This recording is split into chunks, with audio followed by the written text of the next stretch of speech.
Hello and good evening. You're watching AWANI Tonight with me, Hafiz Marzukhi. Communications Minister Fahmi Fadzil urges parents to be mindful of sharenting, the practice of sharing photos and personal details about their children online. He warns that sharing details like school uniforms and badges can make children targets for predators and expose them to other online risks.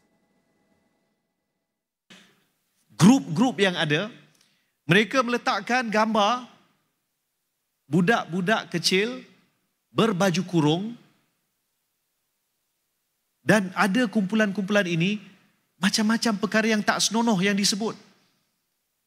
Ada satu grup tu 34,000 orang yang mengikutinya. Jadi saya tak nak kita mengambil sikap sambil lewa tentang isu keselamatan dalam talian. Kemudaratan dalam talian ini benar-benar berlaku. Sharenting is a term combining sharing and parenting. Fahmi also stressed that children under 13 should not have social media accounts and encouraged greater care with what parents share online. The government is refining proposals related to the definition and classification of the T15 income group. Economy Minister Rafizi says the matter will be decided by the Cabinet soon with several proposals currently in discussion.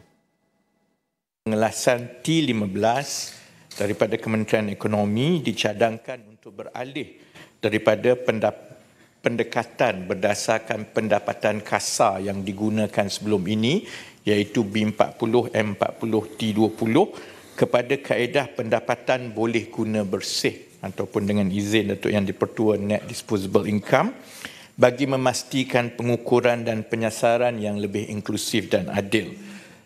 Rafizi said the T15 income group classification can be developed using data from the PADU system, considering the reasonable basic living expenses, also known as PAKW. PAKW covers basic needs and wants while supporting social participation and can reflect regional living costs, aid socio-economic planning and ensure fairer wages. The government will begin transitioning its fleet to electric vehicles in stages starting next year. Natural Resources and Environment Sustainability Minister Nik Ahmad says the move currently under review by the Finance Ministry will be finalized soon. He said the transition would be implemented based on the requirements of each government department, pending approval from the Finance Ministry. Nik Nazmi was speaking at the handover of guidelines for the transition to EVs today. He said the guidelines would serve as a technical reference for all ministries, departments and government agencies. The initiative is part of the Low Carbon Mobility Blueprint 2021 to 2030, aimed at reducing the nation's carbon dioxide emissions.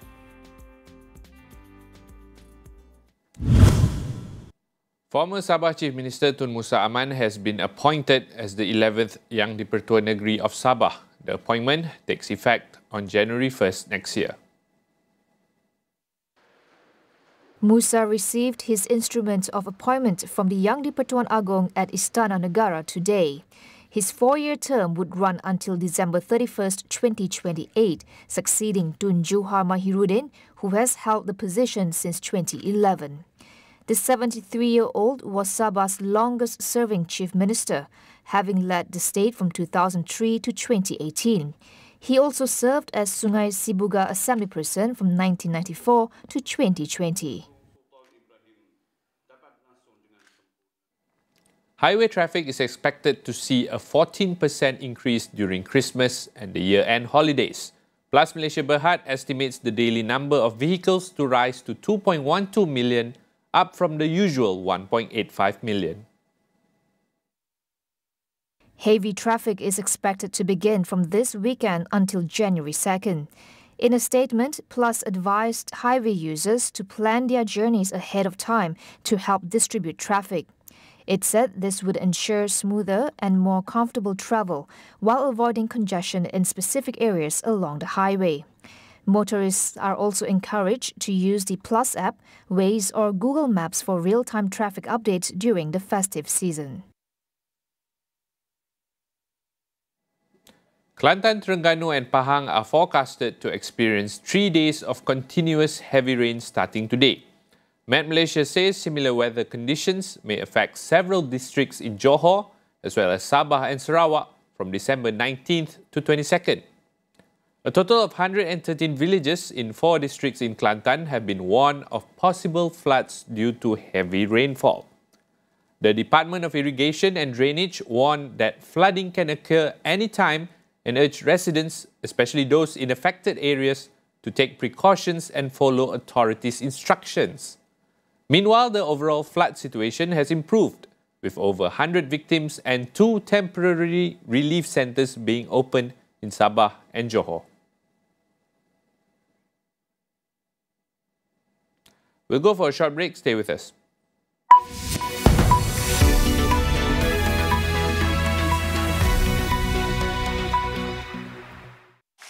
Rambut gugur lagi? Macam mana Gunakan Pantene Baharu dengan provitamin mikro yang meresap dan menguatkan rambut dari dalam. Rambut 10 kali lebih kuat terhadap rambut gugur. Pantene Baharu.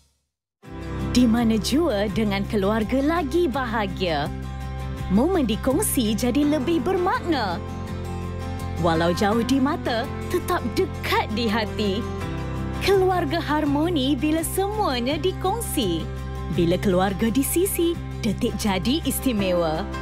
Kongsikan segalanya dengan family. Kongsi 1000 GB data 5G dan perantauan global percuma. 4 talian untuk family.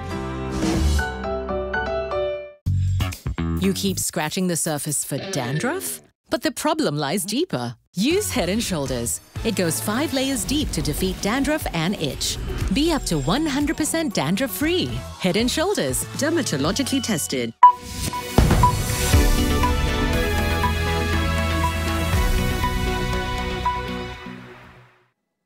Welcome back. TikTok has turned to the United States Supreme Court in a last-ditch effort to block a law that requires its Chinese owner, ByteDance, to sell the popular app or face a ban in the country. TikTok and ByteDance have asked for the move to be put on hold while it challenges a lower court ruling that upheld the law. The company stressed how the law violates free speech protections and will shut down TikTok for its more than 170 million monthly US users. The US Justice Department has cited that continued Chinese control of the application, which posed a threat to national security, as the reason for the move. The law, passed in April, mandates TikTok's ban unless ByteDance sells it by January 19th.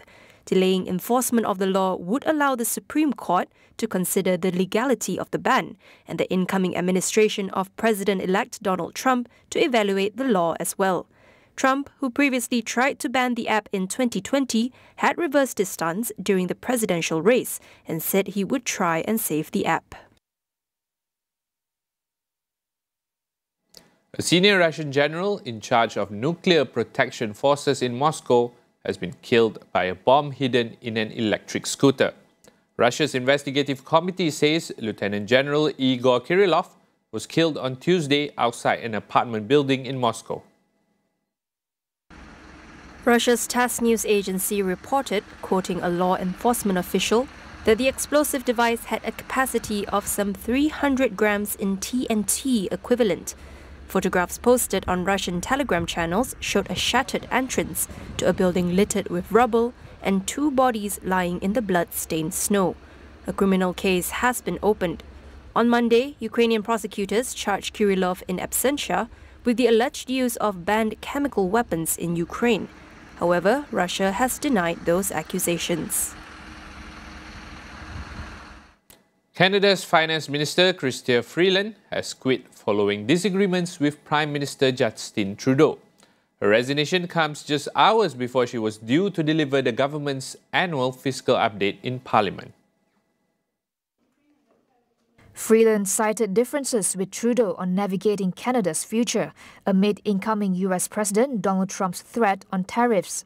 She said her decision to resign came after Trudeau informed her last week that she would no longer serve as his government's top economic advisor.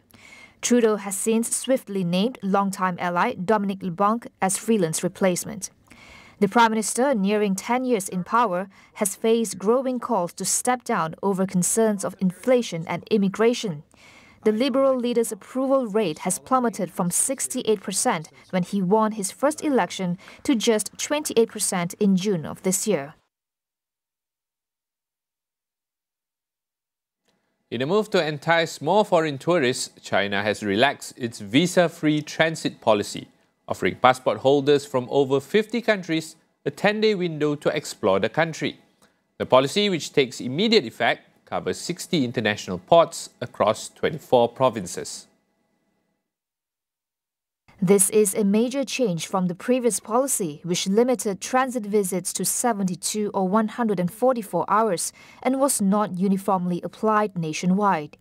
Now, the 10-day window, or 240 hours, standardizes the rules and opens up more provinces for travelers. At present, passport holders from 38 countries can enter China visa-free for up to 30 days, including Malaysia. Since reopening its borders in 2023, China has been waiving visa requirements to attract tourists and boost its economy. Between January and November this year, nearly 29 million foreign visitors entered the country, an 86% jump from last year. Of those, over 17 million came in visa-free, marking a 123% increase year-on-year. US President-elect Donald Trump defends his plans to impose tariffs on many foreign imports at a news conference in his Mar-a-Lago club in Palm Beach, Florida. According to him, tariffs will make the country rich. And we have all the cards. And until I came along, don't forget, and Howard was going over the numbers with me last night, we took in $600 billion and more in taxes and tariffs from China. No other president took in 10 cents, not 10 cents, not 10 cents. And no, well, we're going to be doing things. We're going to be treating people very fairly. Trump has pledged to boost American industry by imposing a 10% universal import tariff and a 60% tariff on Chinese imports.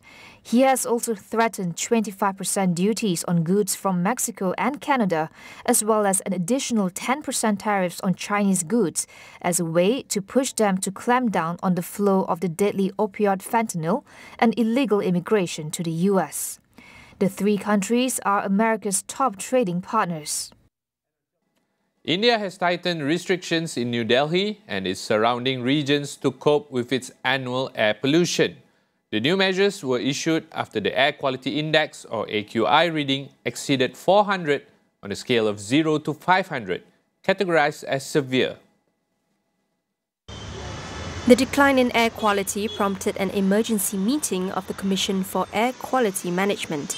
It attributed the steep rise in pollution to unfavourable weather conditions and calm winds. As of Tuesday morning, cold temperatures and an AQI of 424 left the city covered in a toxic haze, with emissions, construction dust and smoke from illegal farm fires trapped in the atmosphere. All officers have been instructed to allow 50% of employees to work from home, while most building work was suspended. Hybrid learning was also recommended for all classes except grades 10 and 12, while children, the elderly and those with respiratory or other chronic diseases were advised to avoid outdoor activities. Now that wraps up AWANI Tonight. Check out our web portal, keeping you informed on the critical events shaping our world all in one place at international.astroawani.com. That's all for now. I'm Hafiz Marzukhi. Thanks for watching and good night.